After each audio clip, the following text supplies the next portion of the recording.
Alhamdulillah. Assalamualaikum Ustazah. Waalaikumsalam warahmatullahi wabarakatuh, Ibu.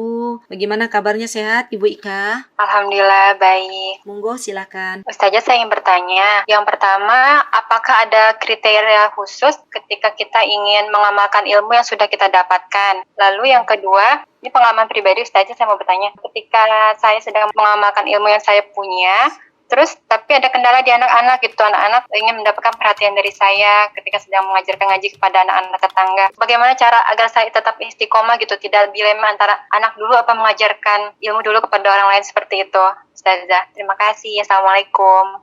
Waalaikumsalam warahmatullahi wabarakatuh, Ibu. Barakallahu fiik. Pertanyaan pertama adalah apakah ada kriteria khusus ketika kita ingin menyampaikan ilmu, ya, ingin mengajarkan ilmu. Tidak ada kriteria khusus, Ibu. Ketika kita akan mengajarkan ilmu, yang pasti ketika kita punya ilmu, maka sampaikan itu. Balighu anni walau ayah.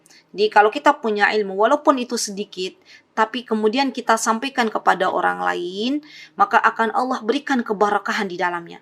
Ada sebuah kisah nyata yang pernah saya dapati, ya, ada seorang wanita, seorang muslimah di Yogyakarta. Ini Masya Allah, beliau belajar Al-Quran. Kemudian suatu hari didatangi oleh kawannya untuk meminta diajarkan alif bata. Dan ibu ini merasa bahwasannya beliau itu masih banyak kekurangan kalau harus menyampaikan ilmu Al-Quran yang beliau dapatkan.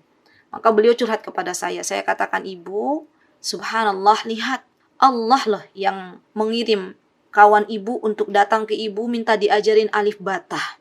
Maka jangan sampai kita lepaskan kesempatan itu. Karena bisa jadi Allah akan berikan guru yang lebih baik dari yang ibu miliki sekarang ketika ibu mengajarkan alif bata kepada orang yang membutuhkan. Kalau ada misalnya, saya kan masih sedikit ilmunya, itu adalah godaan-godaan syaitan.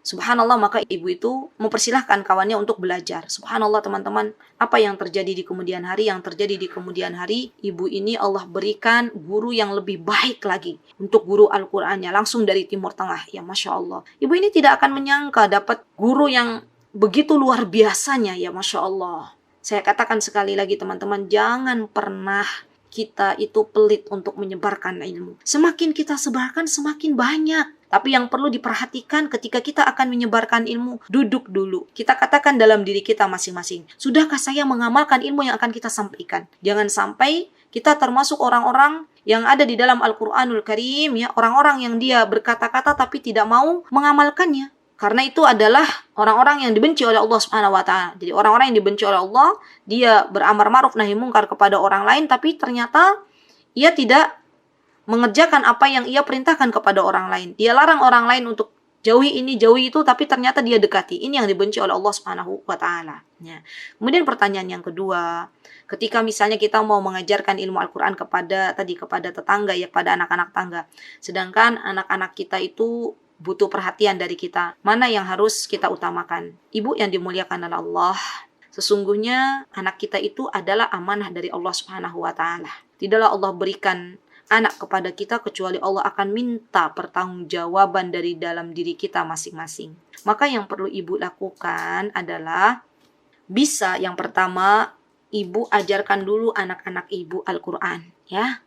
Kemudian yang kedua, bisa anak tetangga diajak ke rumah ibu. Ya, diajak ke rumah ibu untuk belajar bareng bersama anak-anak ibu. Dan pastinya saya yakin yang namanya anak-anak kita itu di dalam rumah senang ketika anak-anak tetangga mau bermain dengan anak-anak kita.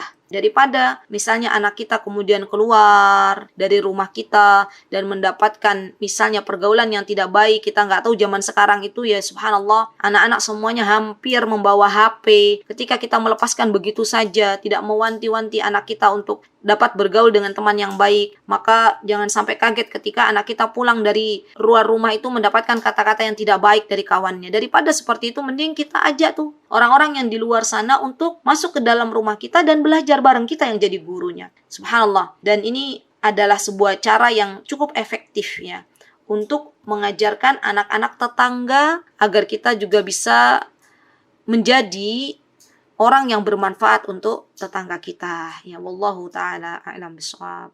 Baik, begitu Ibu Ika. Barakallahu fiik.